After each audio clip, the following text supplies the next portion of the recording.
اللہ کے نبی صلی اللہ علیہ وسلم 2 وقت نمازیں پڑھا کرتے تھے، فجر کے وقت اور سورج غروب ہونے کے بعد 2 رکعتیں جس طریقے سے آپ چاہتے پڑھتے تھے۔ یہ بات تو ثابت ہے۔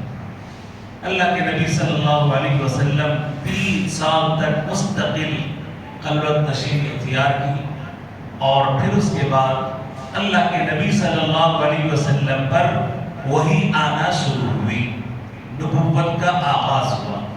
اچھا، نبوت کے آغاز سے پہلے اما جان عائشہ صدیقہ رضی اللہ تعالیٰ عنہ فرماتی ہے، مسلسل 6 ماہ تک آپ صلی اللہ علیہ وسلم خواب دیکھا کرتے تھے، اور جو خواب دیکھتے رات میں صبح میں ہو بہو اس کی تعبیر مل جاتی۔ جو بھی آپ صلی اللہ علیہ وسلم دیکھتے صبح میں وہ خواب بالکل سچا ہوتا۔ اسی لیے فرمایا گیا کہ انبیاء علیہ السلام کے خواب جتنے بھی ہوتے ہیں وہ سچے ہوتے ہیں، کوئی چھوٹا خواب نہیں آتا۔ نبیوں کو کوئی چھوٹا خواب نہیں آتا۔ انبیاء جتنے بھی خواب دیکھا کرتے ہیں وہ پورے نبوت کا ایک حصہ ہوتا ہے، نبوت کا خواب بھی ایک حصہ ہوتا ہے۔ آپ صلی اللہ علیہ وسلم رات میں خواب دیکھتے، صبح میں ہو بہو اس کی تعبیر مل جاتی۔ اس طریقے سے 6 ماہ مستقل گزرے۔ اب یہاں پہ 1-2 منٹ کے لیے ہم لوگ یہاں پہ توقف کرتے ہیں۔ خواب کے متعلق بھی کچھ باتیں آپ سے عرض کرو۔ میں بھی خواب دیکھتا ہوں، آپ بھی خواب دیکھتے ہیں، سب خواب دیکھتے ہیں۔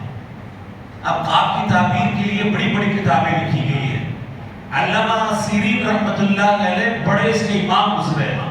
خواب کی تعبیر، جو کوئی آدمی خواب دیکھتا تھا اور جا کر ان سے کہتا تھا تو فوراً اس خواب کی تعبیر کو بتا دیتے تھے، اور ہو بہو ویسے ہی نکلتی 100%۔ بڑے بڑے امام گزرے ہیں، جن میں علامہ ابن سیرین رحمۃ اللہ علیہ بڑے امام گزرے ہیں، بڑے امام۔ اب اس کے اندر خواب کے اندر بھی ایسی چیزیں ہیں۔ اللہ کے نبی صلی اللہ علیہ وسلم کا ارشاد ہے، اگر کوئی برا خواب دیکھے صبح اٹھے تو کیا کرنا چاہیے؟ گھبرانے کی ضرورت نہیں ہے۔ اپنے بائیں جانب استغفار پڑھے، اعوذ بکلمات اللہ التامات کلیہا من شر ما خلق، یہ پڑھے، اور دوسری دعائیں جو اللہ کے نبی صلی اللہ علیہ وسلم سے منقول ہے وہ پڑھ کر 3 بار اس طریقے سے تھوک دے آہستہ، جس سے تھوک کے چھینٹے نکلے۔ اس کے بعد خواب کتنا ہی برا کیوں نہ ہو، اس کی تاثیر انشاءاللہ کچھ بھی انسان کا بگاڑ نہیں سکتی۔ اگر ہمیں اللہ کے نبی صلی اللہ علیہ وسلم پر بھروسہ ہے، آپ کی سیرت مبارکہ پر، آپ کی دعاؤں پر بھروسہ ہے، آج تو ہم سب کے اوپر بھروسہ کرتے ہیں، مگر اللہ کے نبی صلی اللہ علیہ وسلم کی دعاؤں پر ہمیں بھروسہ نہیں ہے۔ یہی وجہ ہے کہ آج ذلیل وخوار ہو رہے ہیں۔ تو اس لیے سنت مبارکہ یہی ہے، 3 مرتبہ اس طرف تھوک دیں اور دعا پڑھیں تو انشاءاللہ اس کے اثرات زائد ہو جائیں گے۔ بعض مرتبہ ایسا ہوتا ہے کہ انسان سوچتا ہے، رات بھر سوچتا ہے اور پھر اس کے بعد وہی اس کو خواب میں نظر آتا ہے۔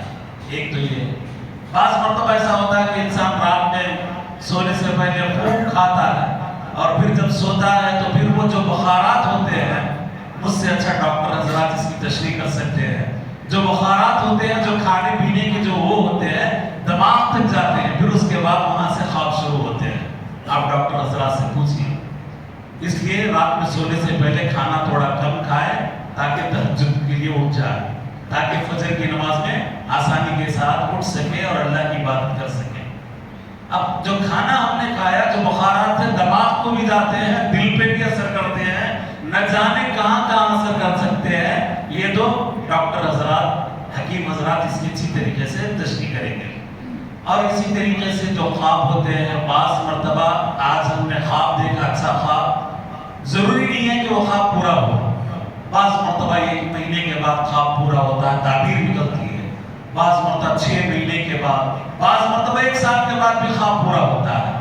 اب جیسا کہ میں قرآن مجید کی ان آیتوں کی طرف لے چلتا ہوں، حضرت یوسف علیہ السلام نے بھی خواب دیکھا تھا، اور خواب کی تعبیر تقریباً 7 یا 8 سال کے بعد پوری ہوئی۔ حضرت یوسف علیہ السلام نے بھی خواب دیکھا تھا۔ لمبا واقعہ ہے، قرآن کے اندر یہ قصہ لکھا گیا ہے۔ آپ لوگ یہاں سے جانے کے بعد ترجمے کا قرآن اٹھائے، حضرت یوسف علیہ السلام کا قصہ اٹھا کر پڑھے، اس کے اندر بھی انہوں نے خواب دیکھا تھا۔ تفصیل ہے.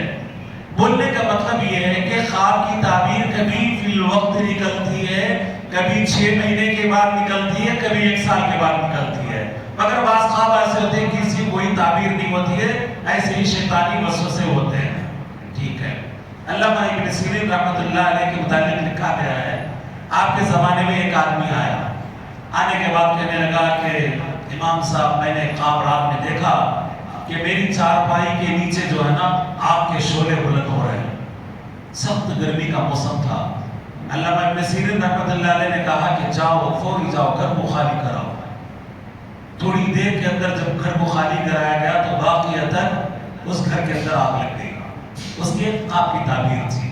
وہ جو جانتے تھے اللہ والے جانتے تھے وہ بھی ایک علم ہے، ایک فن ہے. خواب بھی ایک علم، ایک فن ہے.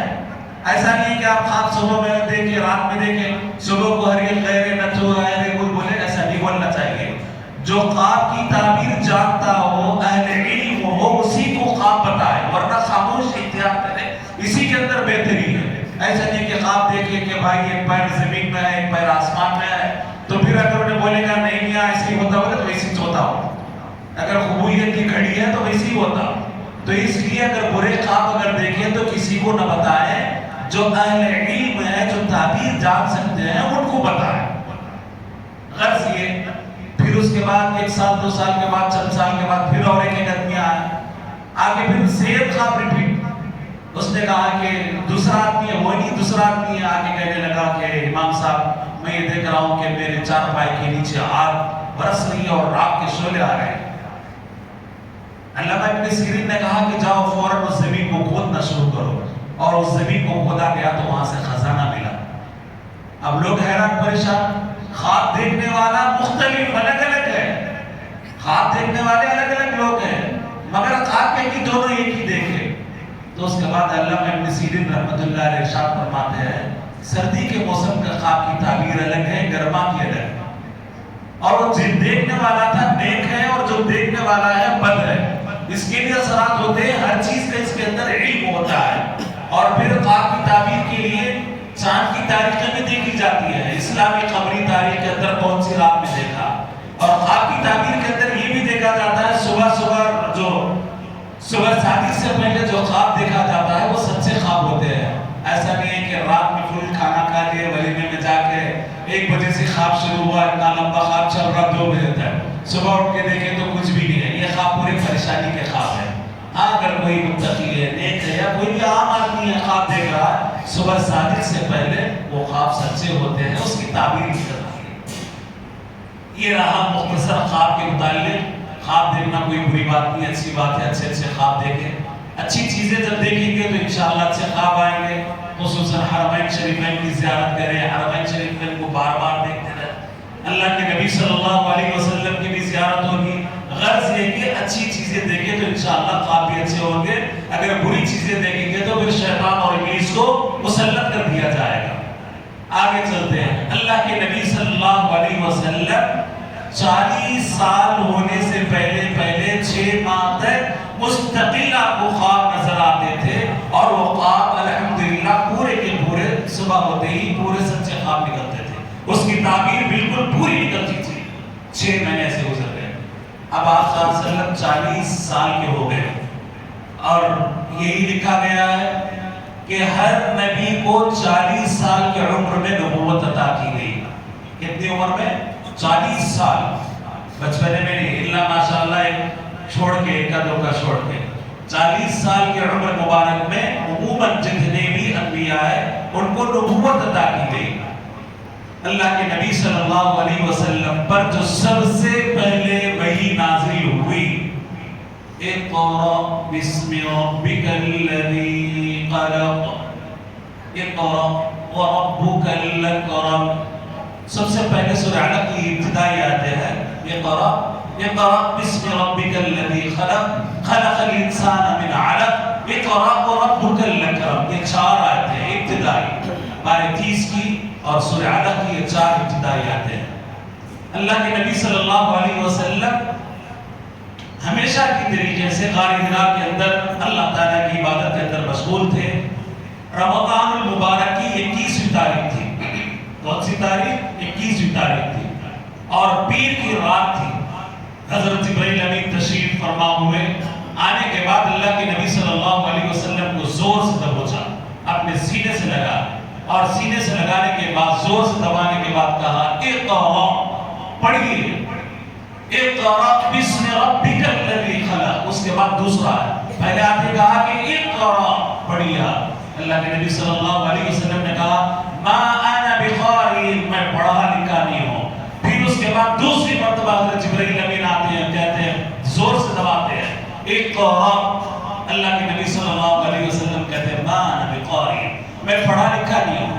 تیسری مرتبہ پھر دبوچتے ہیں, سینے سے سینہ لگاتے ہیں اقرأ.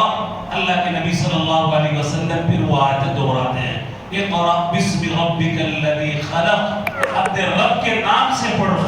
اقرأ وربک الاکرم. اور اس کے درمیان میں جو ہے کہ اللہ تعالیٰ نے انسان کو ایک لوتھڑے سے پیدا کیا, خلق الانسان من علق. اقرأ وربک الاکرم, جو کہ آپ کا رب بڑا کریم ہے, مکرم ہے.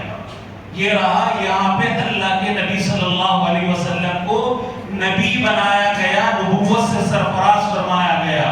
اب یہیں پہ ہم لوگ رکتے ہیں. جو سب سے پہلی آیت کیا نازل ہوئی؟ پڑھنے کی. اقرأ, پڑھو, اقرأ, پڑھیے, اقرأ, پڑھیے. اللہ کے نبی صلی اللہ علیہ وسلم کی جو دل تھا, آپ کا دل مبارک تھا, دھڑکنے لگا. اور پھر آپ صلی اللہ علیہ وسلم غار سے نکلتے ہیں, حضرت خدیجہ الکبریٰ کے پاس آتے ہیں اور سارا واقعہ سناتے ہیں.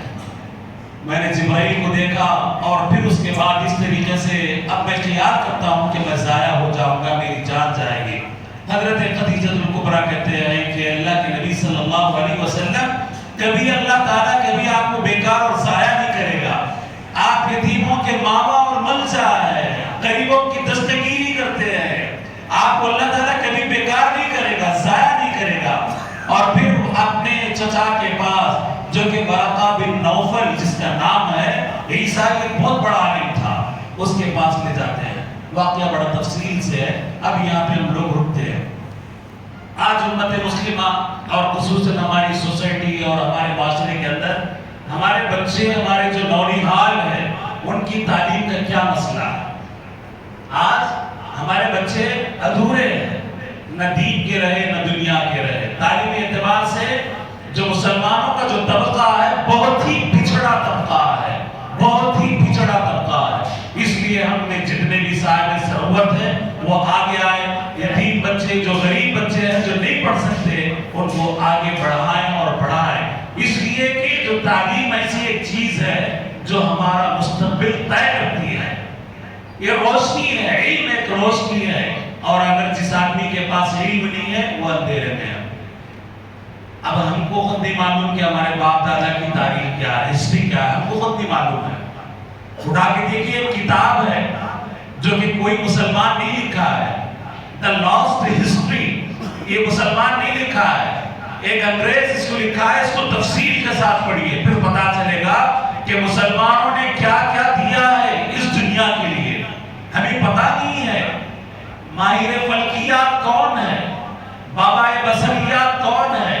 ابن خلدون نام ہم اچھی طریقے سے گنا سکتے ہیں, یہ ہمارے وہی باپ دادا کے کارنامے ہیں. ابن خلدون, ابن ہیشم, القاسم البیرونی, الجبرا, الکیمیا, یہ کون ہے؟ یہ پورے کے پورے مسلمان ہیں. آپ کو جان کر بڑی حیرانی ہوگی, یہ جو مسلمان سائنٹسٹ ہیں, مسلمان سائنسدان ہیں, انہوں نے ایسی ایسی ایجادات اس وقت نہیں کی. 5ویں صدی میں, 8ویں صدی میں, 10ویں صدی میں اندلس کی تاریخ کے اندر لکھا گیا ہے اسٹریٹ لائٹس تھے وہاں پہ, اور واش روم کے اندر فلش تھے. یہ سب کس نے ایجاد کیا؟ مسلمانوں نے ایجاد کیا. اور اسی طریقے سے جو چیچک کا جو ٹیکا لگانے کا ہے, یہ کس نے ایجاد کیا؟ یہ مسلمانوں کی دین ہے جو آج تک چل رہا ہے. مگر ہمیں ہماری تاریخ معلوم نہیں ہے, ہماری ہسٹری ہمیں معلوم نہیں ہے. اگر ہمیں ہماری تاریخ معلوم ہے, یہ ناچنے والے, گانے والے, ان کی تاریخ ہمیں اچھی طریقے سے معلوم ہے. باکسروں کی تاریخ ہمیں اچھی طریقے سے معلوم ہے. جو رذیل بے حیا عورتیں ناچنے والی ہیں, ان کی تاریخ ہمیں اچھی طریقے سے معلوم ہے. اگر معلوم نہیں ہے, ہمارے باپ اور اجداد کی تاریخ ہمیں معلوم نہیں ہے. آخر یہ معاشرہ کدھر جا رہا ہے؟ اس لیے ضرورت اس بات کی ہے کہ تمام مسلمان مل کر اس بات کا حل کریں، ہم اپنے بچوں کو اچھی سے اچھی تعلیم دلائیں، اپنے بچے کو ڈاکٹر بنائیں، انجینئر بنائیں، فلاسفر بنائیں، کلیکٹر بنائیں، جج بنائیں، ہر وہ کچھ بنائیں، ساتھ ہی ساتھ اللہ کے نبی صلی اللہ علیہ وسلم کا سچا غلام بھی بنائیں، اور ان کو اچھی طریقے سے قرآن کی تعلیم بھی دلائیں، اچھی طریقے سے ان کو سمجھائیں، اچھی طریقے سے ان کو پڑھائیں، تو یہ مستقبل ہمارا ہو سکتا ہے، مسلمانوں کا مستقبل ہو سکتا ہے۔ مگر آج ہم دیکھتے ہیں کہ معمولی کاموں کے لیے آج ہمارے بچے پنچر کے لیے یا بنڈیوں پر نظر آتے ہیں، معمولی دکانوں پر نظر آتے ہیں۔ یہ بچے ہمارے لیے اس لیے نہیں ہے، ہمارے بچوں کو جو چاہیے کہ چاند پر کمر ڈالیں، ہمارے بچے تو ایسے ہیں کہ میزائل کے موجد بنے، ہمارے بچے تو ایسے بنے جو زمین کے نیچے جو اللہ تعالیٰ نے خزانے چھپائے رکھا ہے، اللہ تعالیٰ کے حکم سے اس اسرار کو کھولے، ہمارے بچے اس لیے ہیں۔ مگر ایک نوجوان اور جو نونہال بچے ہمارے چھوٹے چھوٹے ہیں، ان کا قصور نہیں ہے، ماں کا قصور ہے، باپ کا قصور ہے۔ آج ہمارے پاس کروڑوں میں ولیمہ ہوتا ہے، لاکھوں میں ہوتا ہے، کسی کے کان پر جوں تک نہیں رکھتی ہے، یتیم اور بیواؤں کے بچے بلک رہے ہیں، ایسے بھی بچے ہیں جو تعلیم حاصل کرنے کے لیے بلک رہے ہیں، مگر کوئی دستگیری کرنے والا نہیں ہے۔ یاد رکھو اگر یہی رویہ رہے گا تو پھر ذلت اور خواری سے کوئی اس دنیا کے اندر مسلمانوں کو نہیں بچا سکتا ہے۔ مسلمانوں کے اندر جو تعلیم ہے بہت ہی پچھڑا اور نچلا طبقے پر ہم لوگ آ چکے ہیں۔ ہم ہر ایک کو فکر کرنی چاہیے کہ ہمارے محلے کے اندر، ہمارے شہر کے اندر، ہماری بستیوں کے اندر، ہمارے گھروں کے اندر جو بچے پڑھنا چاہتے ہیں ان کو کس طریقے سے آگے بڑھائیں، ہمارے بچوں کو اچھی تعلیم دلائیں، ہمارے بچوں کو اچھے اخلاق سکھائیں، دین بھی سکھائیں، دنیا بھی سکھائیں۔ اور یہ نہیں ہے کہ بھئی دنیا سیکھ لیے تو دین سیکھنا، دین سیکھ لیے دنیا، ایسا نہیں ہے، دین بھی سکھائیں، دنیا بھی سکھائیں۔ آپ کا بچہ اچھا پائلٹ بھی بن سکتا ہے، آپ کا بچہ اچھا انجینئر بھی بن سکتا ہے، ساتھ ہی ساتھ اس کو قرآن شریف بھی پڑھنا آنا چاہیے، ساتھ ہی ساتھ قرآن کے معنی اور مطالب اور مفہوم بھی سمجھنا چاہیے، اور نماز کے اندر کتنے فرائض ہیں وہ بھی سمجھنا چاہیے۔ اب ہم تو ایک طبقہ تو ایسا ہے مسلمانوں کے اندر اتنا آگے بڑھا کانوینٹ یعنی ایسا پڑھا اس کو ایسی تعلیم دلائے، دین سے کوئی سروکار نہیں ہے، نہ نمازوں کی پابندی، نماز کے اندر کتنے فرض ہے، نماز پڑھنا بیچارے کو بالکل نہیں آتا، کچھ بھی بولو فادر جو بولیں گے وہ سنے گا، فادر بولے تو آپ لوگ سمجھتے ہو گے یہ فادر نہیں ہے بلکہ وہ فادر اس کے تابع ہوتا ہے۔ ہر ایک بچہ کانوینٹ کے اندر یاد رکھے، ہماری جتنی بھی بچیاں اور بچے جا رہے ہیں ان کے ذہنوں کے اندر یہ زہر کھول کر بھرا جا رہا ہے، فادر جو بولے گا وہ ہوگا، فادر جو بولے گا وہ کرے گی، بچی بھی وہ کرے گی، بچہ بھی وہ کرے گا، نہیں، ہمارے پاس ہمارا بچہ بھی وہ کرے گا، ہمارے پاس بچی بھی وہ کرے گی جو میرے اور آپ کے آقا محمد رسول اللہ صلی اللہ علیہ وسلم جو کہیں گے وہ کر کے بتائیں گے۔